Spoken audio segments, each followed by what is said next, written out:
Hi friends, welcome back to our e-teaching channel. I'm back with the most captivating stories of Immortals of Meluha by Amish Tripathi. We have already completed 8 chapters and today we enter into chapter 9, Love and its Consequences. Before that, a short recap of previous episode, that is chapter 8, Drink of Gods. So we saw one side Shiva, Nandi, Kanakala traveled towards Mount Mandar, where Shiva wants to know about the manufacture of sombras, and there they meet the chief scientist of the empire, Brihaspati. And in the other part, we saw Daksha, the emperor, Virni, empress, that is Sati's mother and father, travel towards Mount Mandar, and they are also followed by Chandravanshis. So we will know what happens next in chapter 9, that is love and its consequences. Let's get into the chapter now.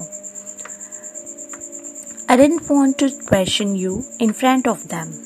Their faith is overwhelming, explained Shiva with a wry grin.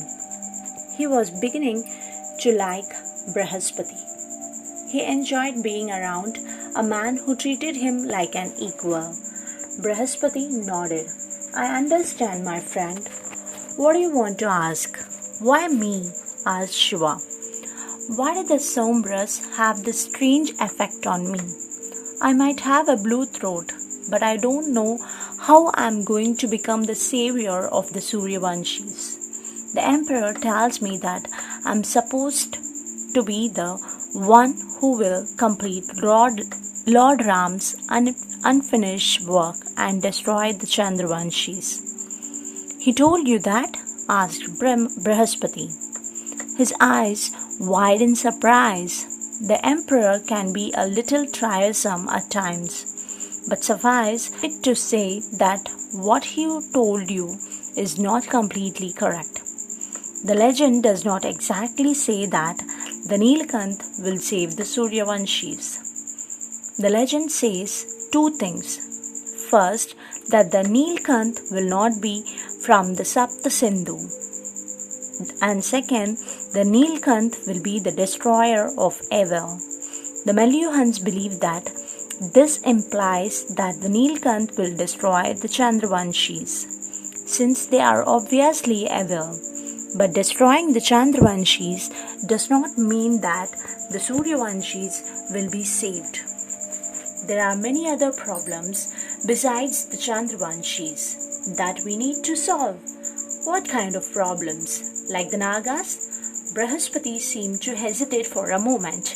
He replied carefully, there are many problems. We are working hard to solve them. But coming back to your question, why did the sombras have this effect on you? Yes, why did it? Why did my throat turn blue? Forget about stopping the degeneration of my body. The sombras actually repaired a dislocated shoulder and a frostbitten toe. It repaired an injury? Asked an incredulous Brihaspati. That's impossible. It is just supposed to prevent diseases and aging, not repair injuries. Well, it did in my case. Brihaspati thought for a bit. We'll have to do experiments to come up with a definite answer. For now, though, I can think of only one explanation. From what I know, you come from the highlands beyond the Himalayas, right? Shiva nodded. The air gets thinner as you go higher up the mountains, continued Brihaspati. There is less oxygen in thinner air. That means your body was used to surviving with less oxygen and resultantly was less harmed by the oxidants. Therefore, the antioxidants in the sombras may have had a stronger effect on you. That could be one of the reasons, agreed Shiva. But if that was the case, the rest of my tribe should have also turned cold and blue. Why just me? A good point, conceded Brihaspati. But tell me one thing, did your tribe also experience an improvement in their pre-existing conditions? Actually, yes, they did. So maybe the diluted air you all lived in did have some role to play, but since all of your tribe did not develop the blue throats, it is obvious that the thinner air theory may be a partial explanation. We can always research it more. I'm sure there is a scientific explanation for the blue throat. Shiva looked at Brihaspati intently as he read between the lines of Brihaspati's last statement. You don't believe in the legend of the Nilkanth, do you? Brihaspati smiled at Shiva awkwardly. He was beginning to like Shiva and did not want to say anything to insult him. But he was not going to lie either. I believe in science. It provides a solution and a rationale for everything. And if there is anything that appears like a miracle, the only explanation is that a scientific reason for it has not been discovered as yet. Then why do the people of Meluha not look to science for solving their problems? I'm not sure, said Brihaspati thoughtfully. Perhaps it is because science is a capable but cold-hearted master. Unlike a Nilkanth, it will not solve your problems for you.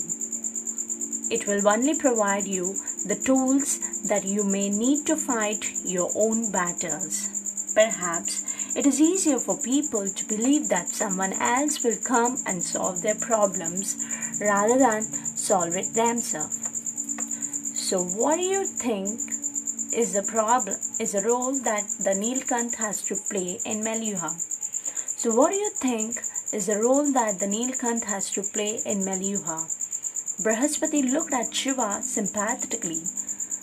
I would like to think that true Suryavanshis should fight their own demons rather than put pressure on someone else and expect him to solve their problems. A true Suryavanshi's duty is to push himself to the limit of his abilities and strength. The coming of the Nilkanth should only redouble a Suryavanshi's efforts, since it is obvious that the time for the destruction of the evil is near. Shiva nodded. Are you concerned that it may be too much of a strain for you to take up a responsibility that you don't really want because of the pressure of faith?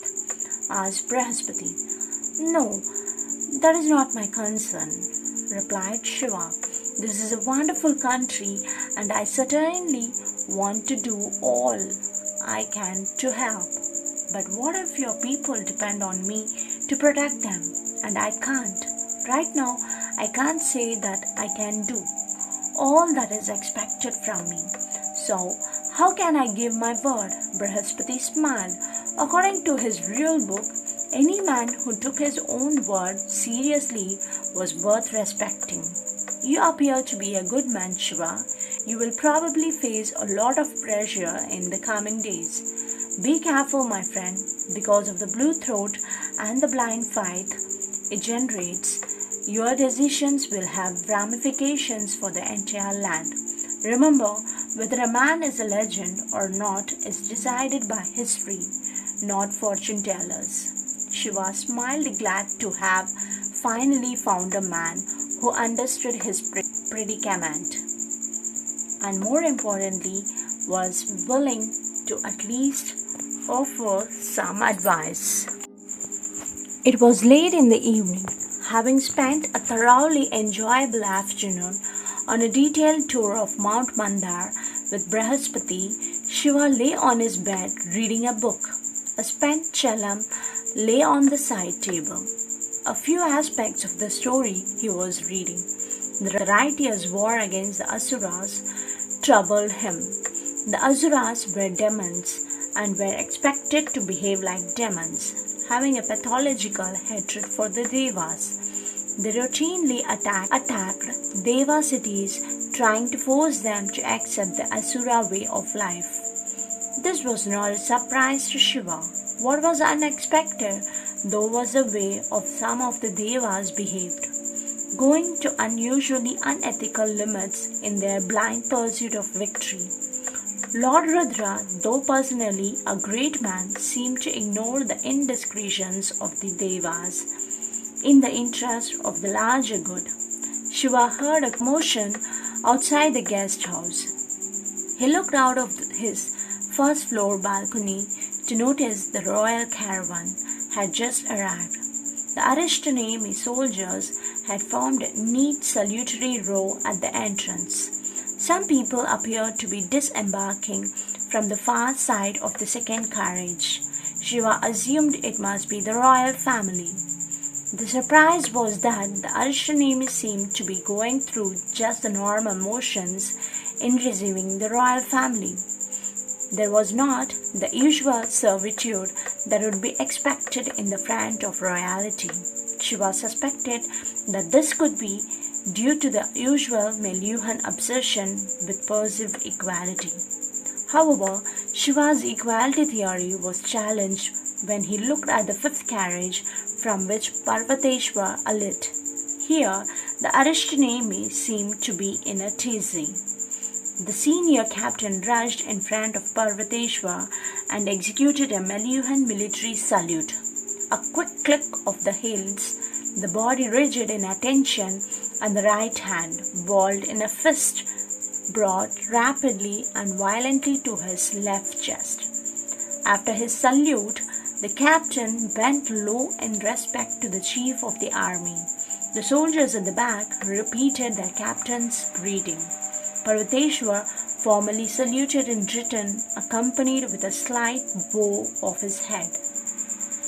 He started towards his soldiers, inspecting them, while the captain politely fell 2 steps behind. Shiva had a feeling that the admiration reserved for Parvateshwar was not because of the post he held, it was for the man himself. For all his surliness, Parvateshwar had a reputation of a brave warrior, a soldier's general, respected as a man whose word was true. Shiva could see the strength of that repute in the eyes of each Aristonemi who bent low on receiving the attention of his general. A little while later, Shiva heard a soft knock on his door. He did not need to open it to know who was on the other side. Sighing softly, he opened the door. Daksha's fixed smile disappeared, and he started a little as the unfamiliar odor of the marijuana assaulted his senses. Kanakala, standing to the emperor's right, appeared equally perplexed. "What is that stench?" Daksha asked Brihaspati, who stood to the left. "Perhaps you should change the Lord's room. How can you subject him to this discomfort?" "I have a feeling that Shiva is comfortable with this aroma, Your Highness," said Brihaspati. "It is a smell that travels with me, Your Highness," said Shiva. "I like it." Daksha was baffled.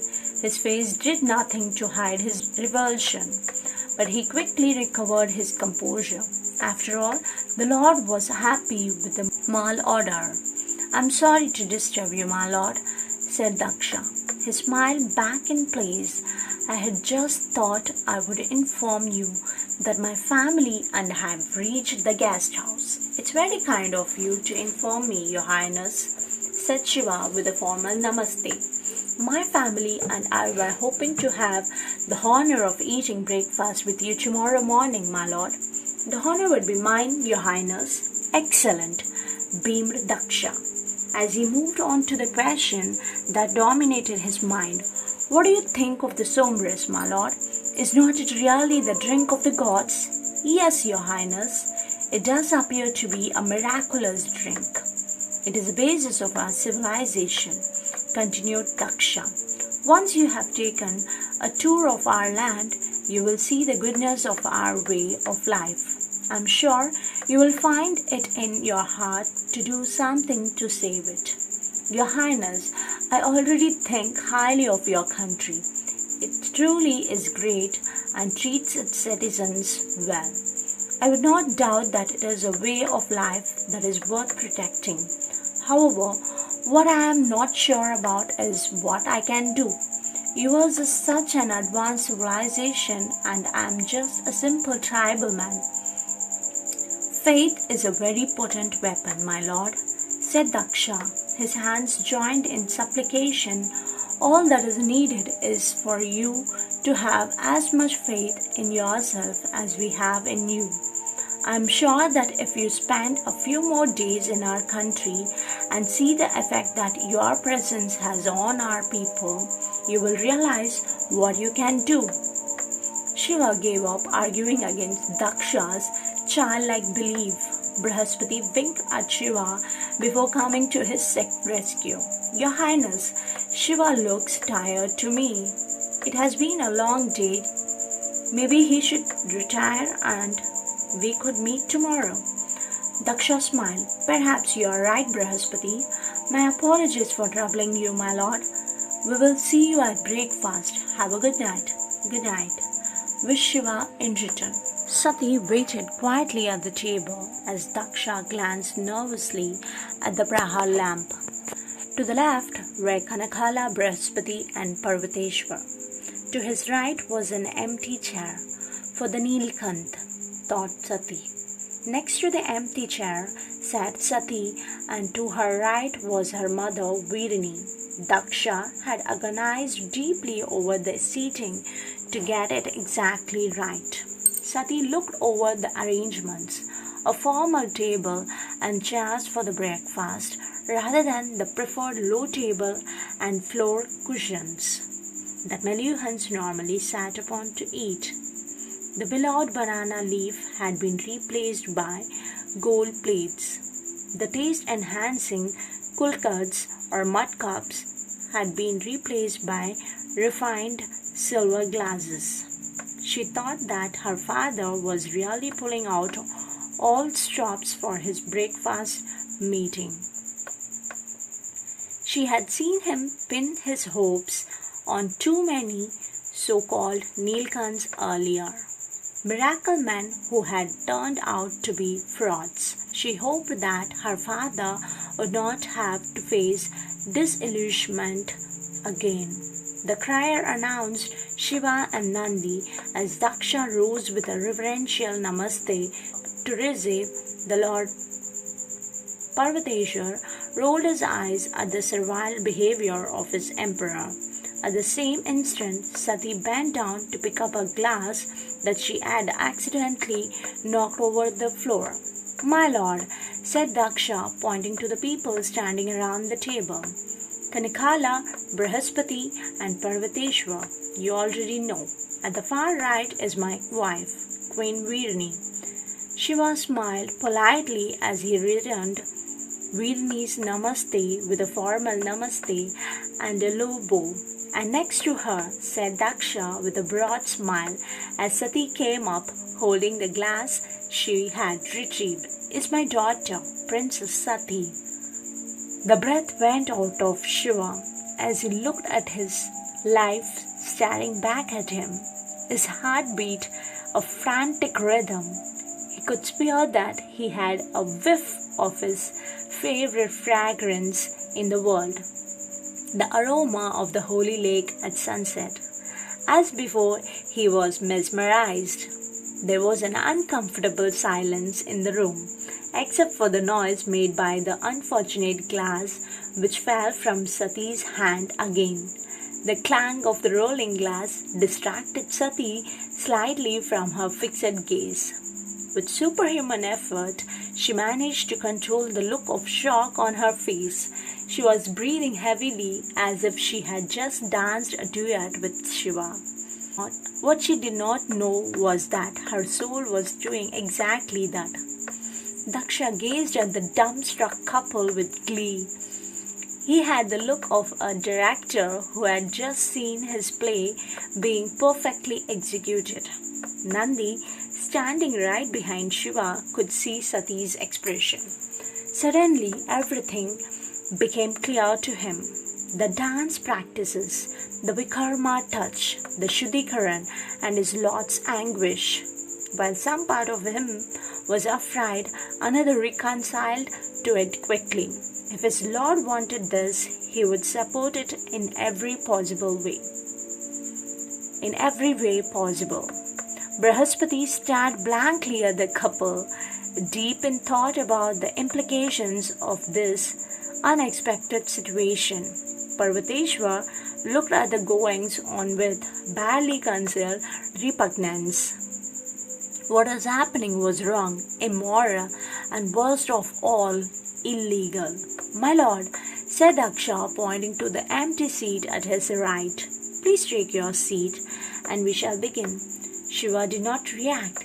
He had not heard Daksha's words. He was in a world where the only sound was harmonious melody of Sati's heavy breathing, a tune he could blissfully dance to for his next 7 lives. My lord, repeated Daksha a little louder.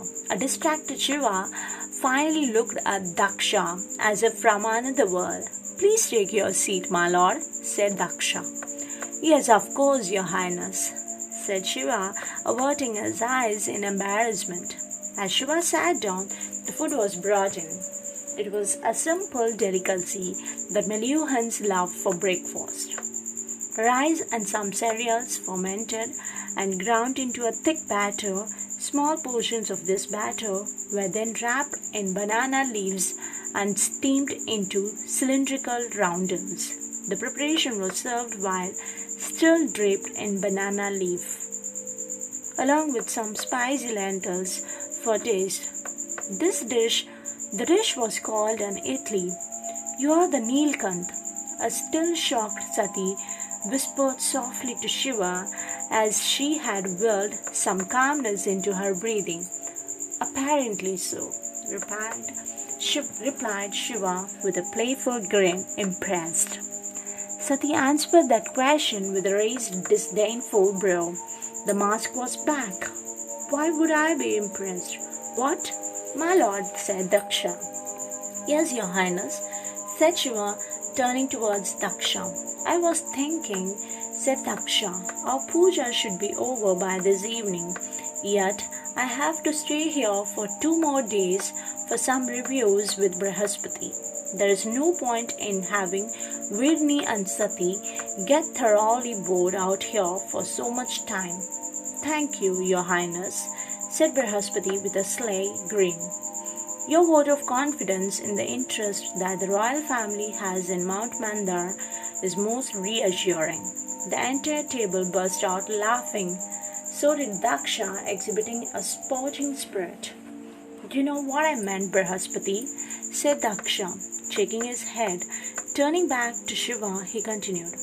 From what I know, my lord, you were planning to leave for Devagiri tomorrow morning. I think it may be a good idea for Virni and Sati to accompany you. The rest of us can catch up with you 2 days later. Sati looked up in alarm. She was not sure why, but something told her that she should not agree to this plan. Another part of her said that she had no reason to be scared. In all the 85 years she had spent as a Vikarma, she had never broken the law. She had the self-control to know what was right and what was not. Shiva, though, had no such thoughts. With very obvious delight, he said, I think that is a very good idea, your highness. Nandi and I could travel with both her highness back to Devagiri. It's settled then, said a visibly content Daksha. Turning to Parvateshwar, he said, Parvateshwar, please ensure that the Arishtanemi escort are broken up into 2 groups for the return journey. My lord, I don't think that is wise, said Parvateshwar. A large part of the Arishtanemi are still in Devagiri, preparing for the material transfer. Also, the standing contingent in Mount Mandar cannot be reduced under any circumstances. We may not have enough soldiers for 2 caravans. Perhaps we could all travel together day after tomorrow. I'm sure there won't be a problem, said Daksha. And don't you always say that each additional enemy is equal to 50 enemy soldiers? It's settled. The Lord Nilkanth, Virni and Sati will leave tomorrow morning. Please make all the arrangements. Parvateshwar went unhappily back to his thoughts as Shiva and Sati started whispering to each other again. You did go for a Shuddhikaran, didn't you? Asked Sati seriously. Yes, said Shiva. He was not lying. He had gone for a purification ceremony on his last night at Devagiri. He did not believe he needed it. However, he knew that Sati would ask him the next time they met, and he did not want to lie to her. Though I think the concept of doing a Shuddhikaran is completely absurd, whispered Shiva. In fact, the entire concept of the Vikarma is ridiculous. I think that is one of the few things in Meluha that is not fair and should be changed. Sati looked up suddenly at Shiva, her face devoid of any expression. Shiva stared hard into her eyes, trying to gauge some of the thoughts running through her mind, but he hit a blank wall. It was the beginning of the second prahar the next day when Shiva, Vedani, Sati and Nandi departed for Devagiri along with 100 Adhishtanemi. Daksha, Parvateshwar and Kanakala stood outside the guest house to see them off. Brihaspati had been detained by some scheduled experiments. The entourage had to sit in the same carriage as there were guidelines that a minimum of 4 carriages had to be kept aside for any caravan that carried the emperor. Since the royal procession had come in 5 carriages, that left only 1 carriage for this caravan. Parvateshwar was deeply unhappy about the unorthodox way in which members of the royal family had to travel without any dummy carriages. But his objections were overruled by Daksha. Sitting on one of the comfortable sofas inside the carriage, Sati noticed that Shiva was wearing his cravat again. Why do you cover your throat all the time? I'm comfortable with the attention that comes when anyone sees the blue throat, replied Shiva, but you will have to get used to it. The blue throat is not going to disappear. True, answered Shiva with a smile, but till I get used to it, the cravat is my shield. As the caravan left, Parvateshwar and Kanakala came up to Daksha. Why do you have so much faith in that man, my lord? Asked Parvateshwar to Daksha. He has done nothing to deserve respect. How can he lead us to victory when he has not even been trained for it? The entire concept of Nilkant goes against our rules. In Meluha, a person is supposed to be given a task only if he is found capable of it and trained by the system. We are in a state of war, Parvateshwar, replied Daksha, an undeclared one, but a state of war all the same. We face a terrorist attack every other week. These cowardly Chandravanshis don't even attack from the front so that we can fight them. And our army is too small to attack the territory openly. Our rules are not working. We need a miracle. And the first rule of serendipity is that miracles come when we forget rational laws and have faith. I have faith in the Nilkant, and so do my people. But Shiva has no faith in himself. How can you force him to be our savior when he himself does not want to do it? Sati will change that. My lord, you are going to use your own daughter as a bait? Asked a horrified Parvateshwar. And do you really want a savior who decides to help us just because of his lust? It is not lust. Parvateshwar and Kanakala kept quiet, shocked by Daksha's reaction. What kind of a father do you think I am? Asked Daksha. You think I will use my daughter so she just may find comfort and happiness with the Lord? She has suffered enough already. I want her to be happy, and if in doing so, I help my country as well. What is the harm? Parvateshwar was about to say something, but thought the better of it. We need to destroy the Chandravanshi ideology, continued Daksha. And the only way we can do that is if we can give the benefits of our lifestyle to the people of Swadeep. The common Swadipans will be grateful for this. but the Chandravanshi rulers will try everything in their power to stop us. They may be able to resist us, but try as they might, they cannot stop a people led by Nilkant. And if Sati is with Nilkant, there is no way he would refuse to lead us against the Chandravanshis. But Your Highness, do you really think the Lord would come to our side just because he is in love with your daughter? Asked Kanakala. You have missed the point. The Lord does not need to be convinced to be on our side, said Daksha. He already is. We are a great civilization, maybe not perfect, but great all the same. One has to be blind to not see that. What the Nilgant needs is the motivation and belief in himself to lead us. That belief in himself will assert itself when he moves closer to Sati. And how is that going to happen, Your Highness? Asked Parvateshwar, frowning slightly. You know what is most powerful force in a man's life?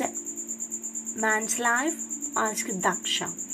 Kanakala and Parvateshwar looked at Daksha nonplussed. It is his intense desire to impress the person he loves most, expounded Daksha.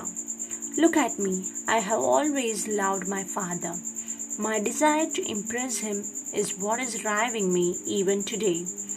Even after his death, I still want to make him proud of me.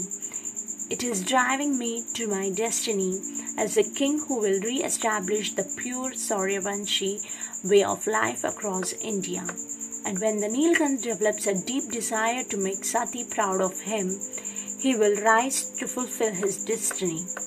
Parvateshwar frowned, not quite agreeing with the logic, but kept quiet all the same. But what if Sati seeks something different? Asked Kanakala, like a husband who spends all his time with her. I know my daughter, replied Daksha confidently. I know what it takes to impress her. That's an interesting point of view, my lord, smiled Kanakala. Just out of curiosity, what do you think is the most powerful force in a woman's life? Daksha laughed out loud. Why do you ask? Don't you know? Well, the most powerful force in my life is a desire to get out of the house before my mother-in-law wakes up. Both Daksha and Kanakala guffawed loudly. Parvateshwar did not seem to find it funny.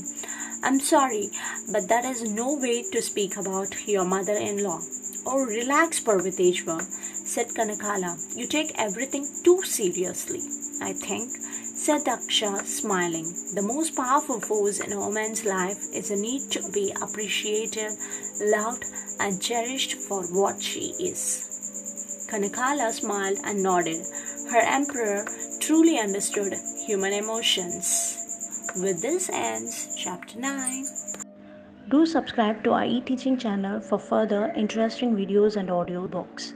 Give us a thumbs up if you like our videos and share with your friends and family. Comment us to improve our work better. Thank you.